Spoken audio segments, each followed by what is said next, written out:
Hello， 大家好，我是王刚。本期视频我跟大家分享一道家常菜——干锅茶树菇。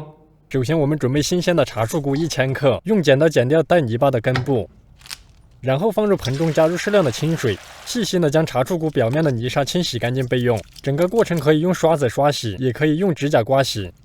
茶树菇清洗干净之后，倒出沥干水分备用，然后从根部开始用手将其撕成小条备用。这一步的目的是方便受热均匀。下一步开始准备辅料，准备去皮的五花肉1小块切成片备用。同学们最好选择略肥的五花肉，这样成菜更香更润。再准备五花烟熏带皮腊肉1小块切成片备用。加腊肉的目的是增加成菜的烟辣香味，不喜欢的同学也可以不加。下一步开始准备料头，准备大蒜几颗切成小颗粒备用。准备适量的2荆条和小米辣切成小粒备用。准备蒜苗3根切成小段备用。最后准备牛油火锅底料1小块切碎备用，不喜欢底料的同学也可以用豆瓣酱代替。准备工作完成之后，下面跟大家分享干茶树菇的泡发技巧。当然，不喜欢的同学也可以直接忽略这一步。首先，我们将干茶树菇剪掉根部，然后放入清水中浸泡20分钟。浸泡的目的是预发胀和清洗，去除杂质。清洗浸泡之后，放入高压锅中，加入清水。然后中小火压制20分钟左右，压制的目的是软化干茶树菇，使其蓬松软化咬得动。压好之后捞出切成小段备用。最后准备适量的洋葱切成细丝，放在干锅垫底备用。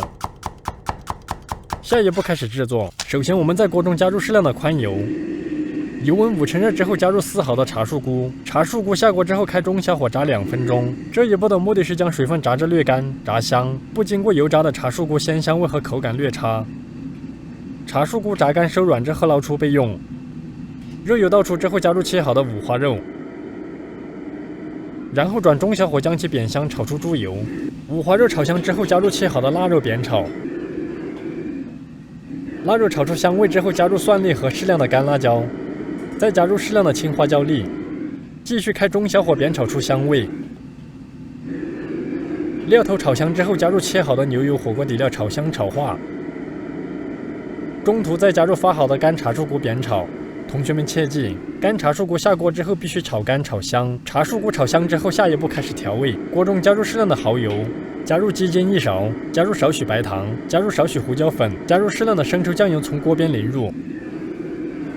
翻炒均匀之后，再加入适量的啤酒，不喜欢啤酒的同学可以用料酒代替。然后加入炸好的鲜茶树菇，翻炒均匀。最后加入蒜苗和辣椒，开大火翻炒至断生即可出锅装盘。一道麻辣鲜香、口感爽脆的干锅茶树菇就制作完成。下面开始技术总结。第一，鲜茶树菇口感虽好，但香味不足，翻炒之前最好用油将其炸香。干茶树菇香味浓厚，但必须将其煮软再炒，否则很难咬得动。第二，在新鲜的茶树菇中加入适量的干菇，味道会更加的浓厚。第三，此菜适合用猪油或者菜籽油制作，这样成菜会更香更润。下面开始成品展示。关注美食作家王刚，这里总有一款属于你的菜。